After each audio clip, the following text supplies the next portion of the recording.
Top UFO investigator released a thing. He said aliens have an agenda, and it's not a peaceful one. What the f*** is a top UFO investigator? Like the #1 karma farmer on Reddit for the subreddit? Like, what is that? How can I find that? Leading UFO expert has investigated dozens of sightings over an impressive 45-year career and says aliens don't come in peace and have an agenda. I wonder what the agenda is. They come down here just to read our dank memes, post on Twitter. The UFO enigma is real, very real. It's been with us throughout time. We see this in Renaissance paintings and old cave paintings. These strange shapes and entities. I wouldn't say they're peaceful due to the thousands of UFO abductions worldwide. I woke up and my ass is sore. Damn you, aliens! Not again! They did get a photo from someone outside of the school. What, giving a thumbs up with one of the gray aliens?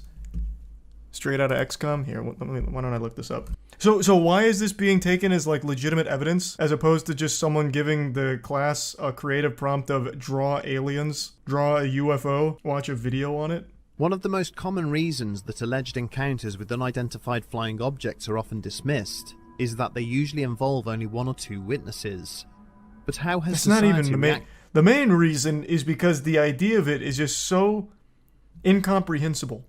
Not only would the beings have to have somehow discovered faster than light travel to make it here, it would have somehow had to elude everyone else's gaze and have only a couple people, in this case 62 school children, see them.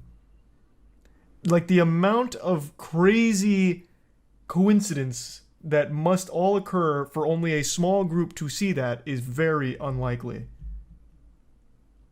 When such occurrences have taken place involving larger groups of onlookers. This week, we examine one such incident. Join us as we delve into the mysteries of the aerial school encounter.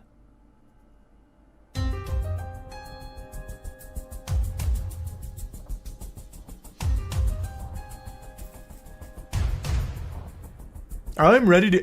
There is nobody on the planet that wants alien encounters to be real more than me. If this has compelling evidence, I would be elated. I would love that. I want to believe. But it is so unbelievably unlikely, and all of the evidence is so shit that it's impossible, in good conscience, to believe that there are aliens that visit us periodically. The circumstances for such a thing to be true are very, very, very, very, very low possibility. It was predictably hot outside on the playground, as Colin Mackey sat waiting in a stuffy office for the rest of his teaching staff to join the meeting. Oh, it's gonna be like a full story. Currently, they were preparing their young charges to go out and play in the sun, but they would join him shortly. Pouring himself another cup of coffee, he glanced down at the newspaper on his desk and then smiled to himself. For the last 2 days, the headlines had been saturated by reports of UFOs hovering in the skies above Zimbabwe. I immediately just don't believe this. So for multiple days, there have been headlines of UFOs hovering over the skies of Zimbabwe. And the only evidence we have is some children's drawings. Surely that would be major fucking news. And also, why would the aliens just be hovering over Zimbabwe? What are they doing there? They're just hovering there, doing nothing. Standing there menacingly like the hash-slinging slasher. What would be the purpose? Why would they have come there? Each emerging description of these alleged sightings seemed to be more colourful and fantastic than the preceding ones. But despite the media clamour surrounding the reports, there was suspiciously little in the way of hard evidence to support them. He looked up as the first couple of teachers finally began to filter into the staff room. He listened with interest to the snippets of conversation that were taking place as they entered, trying to catch the surnames of any of the children that were being discussed. When the last participant finally arrived, he commenced the meeting as planned. As the head teacher of the aerial school, Mr. Mackey was ultimately responsible for the delivery of the national syllabus and the health and safety of his pupils. Daily responsibilities of a more menial nature were naturally delegated out to his staff, and so once a week, he liked to be able to gain an overall picture of what was going on within the school community. And then he found out the aliens were overhead. This meeting had started out like any other, transmitting 5G with the usual waves. Concerns and complaints being raised. Blocked toilets, damage caused to the facility's perimeter fencing, and a lack of variety in the school dinner options were merely a few of the ongoing issues that needed to be tackled. But a short time into the discussion, Mackie became aware of a perceptible increase in volume coming from the children playing outside. As the disturbance had increased, he began to hear screaming and wailing, and it quickly became clear that something was quite amiss. Oh, the aliens stole As one, their kickball. the room immediately emptied, with every teacher running for the exits to find out what had upset the children. When they finally made it outside, the scene that awaited them was akin to something out of a science fiction movie. Roughly half of the pupils had strayed beyond the boundaries of the playground and were gathered around the border of a patch of nearby scrubland. All were clearly emotional, some having collapsed to the ground, whilst others stood crying. Several of the youngsters claimed they had encountered a Takolshi, an evil spirit from local folklore, but the older children told quite a different story, one of a little man from another world who had visited them in order to warn humanity about the future. Let's go down this for a minute. So the aliens came here to warn us about the future. And the optimal way of warning us was to go to a small school in Zimbabwe and tell a group of children. That was the best way of delivering this warning of the future. They were talking about COVID. Imagine this is all very true. The aliens actually did just fucking boot, scoot, and boogie all the way down to Earth just to land here and be like, hey, there's this little thing called COVID. I'm letting you know it's right around the corner. No good. No good. All right. Good luck with that. We're out. We've done our job. Message delivered. When Mackie asked one of the youths where this visitor had gone, the child pointed upwards and told the adult that the man in question had flown away again off up into the heavens. The headmaster stood scanning the skies above the school, but could see no trace of what the youngsters were describing. As he watched his staff move amongst the crying children, trying to comfort them, he realized that despite his skepticism, it was clear that something had taken place.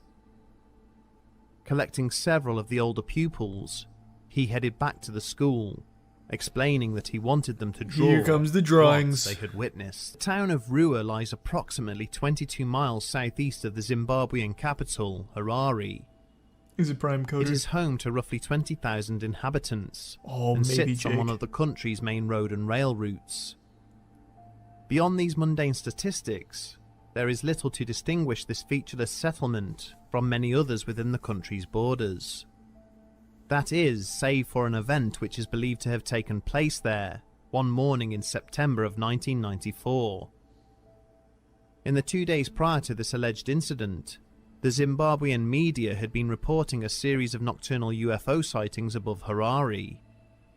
The majority of witnesses had described seeing glowing fireballs traversing the night skies.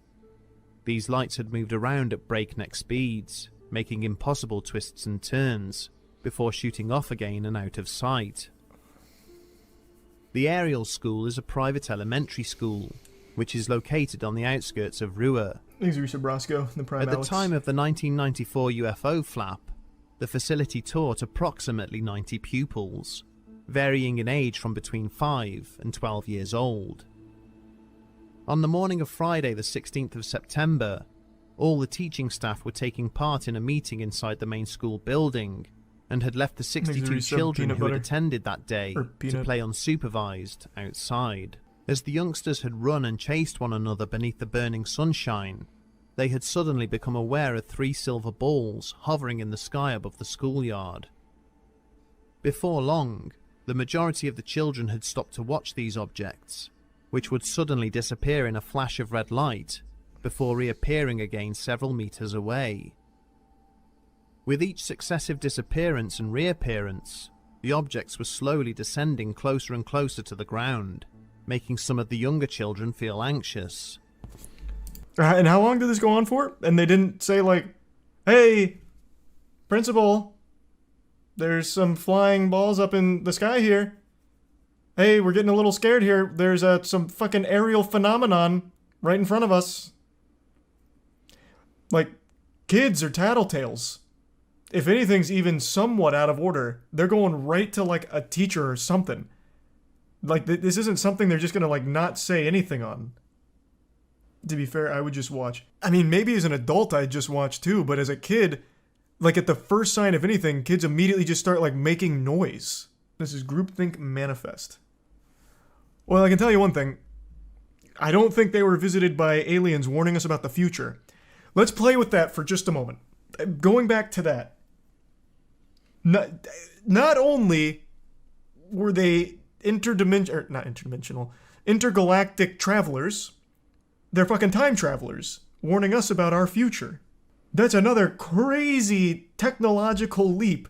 And if they're that smart, that advanced, why would they tell a group of children at a small school? And also, why would they ever even make direct contact with people? They could just transmit the message. Because you won't believe. The reason they only told a group of children is because everyone believes children. Now I see. Of course.